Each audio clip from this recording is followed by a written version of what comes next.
Lionel মেসির প্রতিভাকে বোঝার চেষ্টা করবেন না, তাকে উপভোগ করুন। সাবেক ক্লাব সতীর্থ থিয়েরি ওরি এলেমটেনকে নিয়ে একথা বলেছেন। আর্জেন্টাইন মহাতারকা ফ্রি কিকে কীভাবে এত পারদর্শী হলেন সে রহস্য জানালেন ফ্রান্সের বিশ্বকাপজয়ী ফুটবলার। একাদশে মেসি আর ফ্রিকিক পেয়েছে আর্জেন্টিনা, তাহলে দায়িত্বটা কে নেবেন বলার অপেক্ষা রাখে না, সেখানে Messi automatic choice. Argentine superstar ফ্রিকিকে এত নিখুঁত কিভাবে, এর রহস্য কি?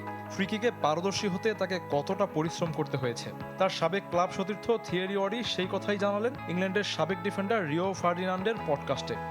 বার্সেলোনায় অনুশীলনে আমি মেসির শুরুর দিকের ফ্রি কিক দেখেছিলাম, সেগুলো ভালো ছিল না। আমার তখন মনে হতো সে কখনোই ফ্রি কিকে দক্ষ হতে পারবে না, কিন্তু দিনের পর দিন দেয়ালে ফ্রি কিক করে নিজেকে পারদর্শী করেছেন মেসি। সেটির প্রতিফলন এখন আপনারা দেখছেন। পডকাস্টে মেসির গোলের ক্ষুধার প্রশংসা করেছেন অরি। কোলগেট ম্যাক্স ফ্রেশ আছে আইসি কুলিং ক্রিস্টালস, যা দেয় ম্যাক্সিমাম ফ্রেশনেস সহ কোলগেট ম্যাক্স ফ্রেশ। মেসির সঙ্গে ক্রিস্টিয়ানো রোনালদোর মানসিকতার তুলনাও করেছেন ফরাসি গ্রেট।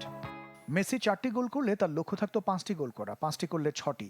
গোল না করলেও সে হতাশ হতো, করলেও হতাশ হতো। যারা ভিন্নভাবে চিন্তা করার তারা ভিন্নভাবে চিন্তা করবে। আমি বলবো, একজন প্রতিভাকে বোঝার চেষ্টা করবেন না, তাকে উপভোগ করুন। এবারের বিশ্বকাপে ইতোমধ্যে 6 গোল দিয়ে সর্বোচ্চ স্কোরারের তালিকায় নাম লিওনেল মেসির। তারপরও কি আর্জেন্টাইন মহাতারকার গোল ক্ষুধা কমবে? শফিউদ্দিন শাওন, চ্যানেল 24।